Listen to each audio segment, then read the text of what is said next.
नमस्कार। आप देख रहे हैं न्यूज एक्सप्रेस। मैं हूं आपके साथ रोहित।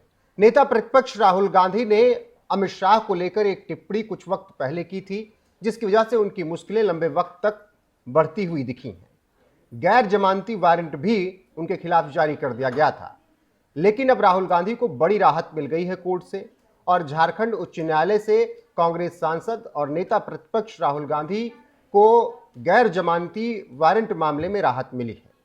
और राहुल गांधी को जो पेश होना था निचली अदालत में, उससे भी राहत मिल गई है। आपको बता दें कि राहुल गांधी ने अमित शाह को हत्यारा तक कह दिया था और उन्होंने कहा था कि बीजेपी का अध्यक्ष एक हत्यारा हो सकता है, लेकिन कांग्रेस में यह सब नहीं चलता है। उनके इन शब्दों के खिलाफ मामला झारखंड में दर्ज हुआ और फिर एक लंबी सुनवाई चली। गैर जमानती वारंट जारी कर दिया गया और राहुल गांधी पर खतरा मंडरा रहा था, लेकिन अब हाईकोर्ट ने राहुल गांधी को बड़ी राहत दी है। क्या है मामला, चलिए आपको विस्तार से बताते हैं। कोर्ट से राहुल गांधी को कैसे राहत मिली, यह भी आपको बताते हैं। झारखंड उच्च न्यायालय से कांग्रेस सांसद राहुल गांधी को केंद्रीय गृह मंत्री अमित शाह के खिलाफ टिप्पणी से जुड़े मानहानि मामले में बड़ी राहत मिल गई है। जस्टिस अनिल कुमार चौधरी ने चाईबासा एमपीएमएलए कोर्ट के उस आदेश को रद्द कर दिया है जिसमें राहुल गांधी को समन जारी किया गया था और उन्हें पेश होने के लिए कहा गया था, गैर जमानती वारंट जारी किया गया था।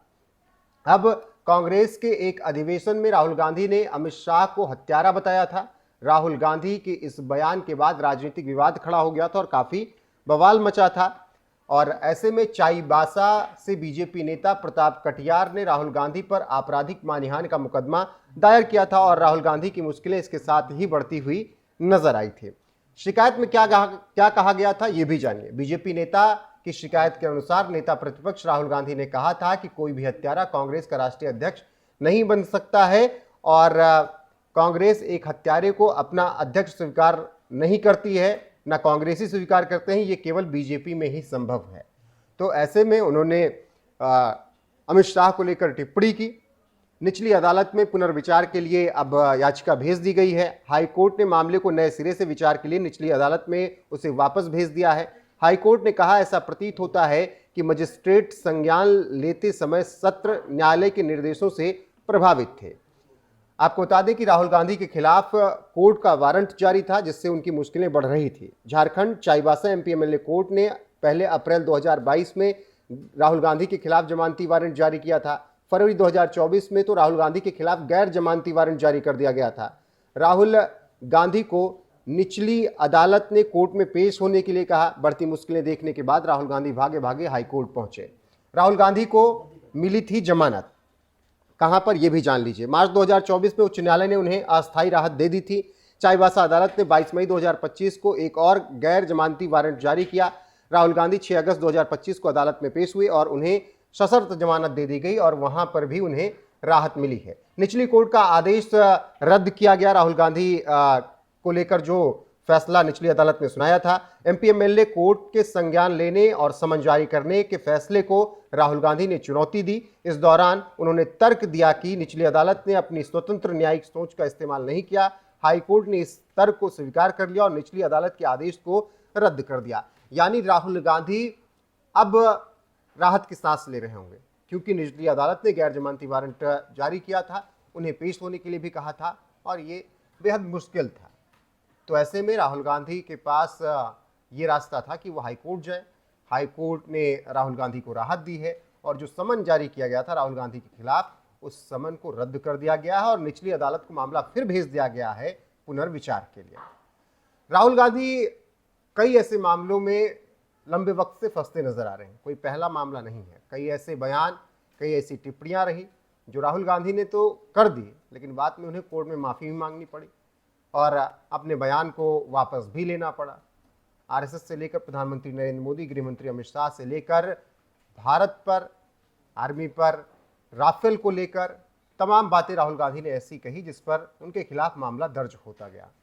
तो चलिए अब आपको एक एक मामले बताते हैं राहुल गांधी से जुड़े हुए, जिस पर राहुल गांधी ने टिप्पणी की और फिर उन पर मुकदमा हुआ। कुछ मामले ऐसे भी हैं जिसमें राहुल गांधी ने माफी भी मांगी।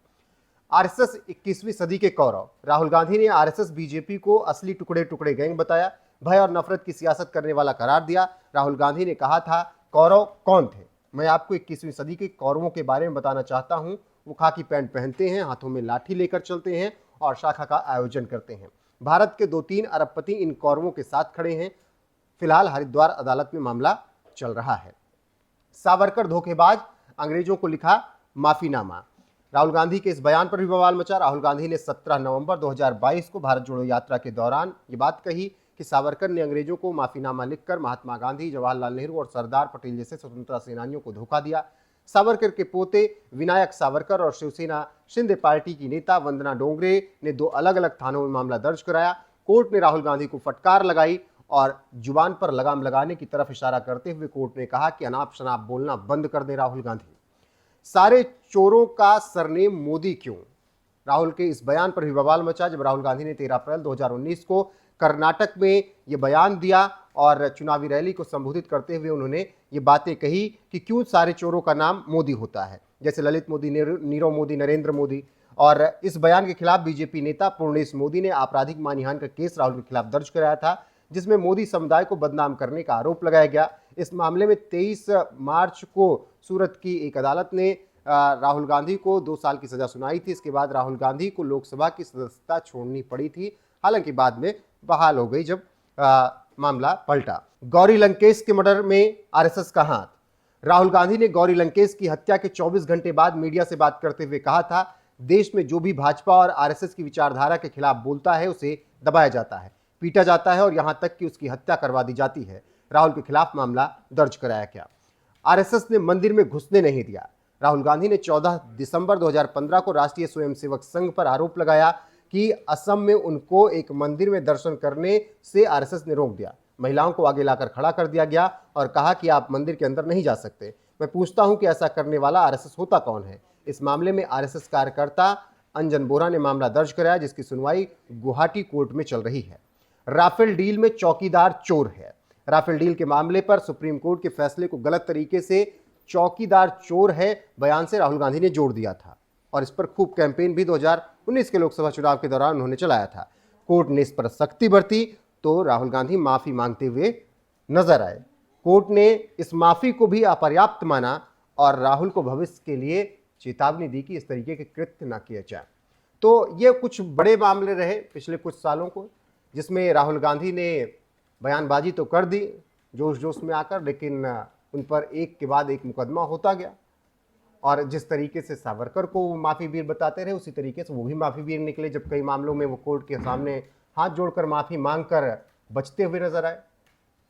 तो राहुल गांधी हाल फिलहाल में अभी राहत उनको मिली है झारखंड हाई कोर्ट से, क्योंकि निचली अदालत ने राहुल गांधी को समन भेज दिया था। अब बड़े लोग समन के बाद निचली अदालत में कैसे पेश हो सकते हैं? ऐसे में राहुल गांधी ने सीधे हाई कोर्ट का दरवाजा खटखटाया और हाई कोर्ट ने एक बार नहीं दूसरी बार राहुल गांधी को राहत दे दी है। इससे पहले जब जमानती वारंट था तब भी राहुल गांधी हाई कोर्ट गए थे, तब उनको राहत मिली थी। जब गैर जमानती वारंट था तब भी राहुल गांधी हाई कोर्ट गए और फिर उनको राहत मिली है। बाकी अब देखना होगा कि निचली अदालत पुनर्विचार याचिका पर क्या कुछ फैसला देती है। फिलहाल के लिए बने रहिए हमारे साथ, लगातार आपको हर एक अपडेट मिलती रहेगी यहाँ पर। नमस्कार।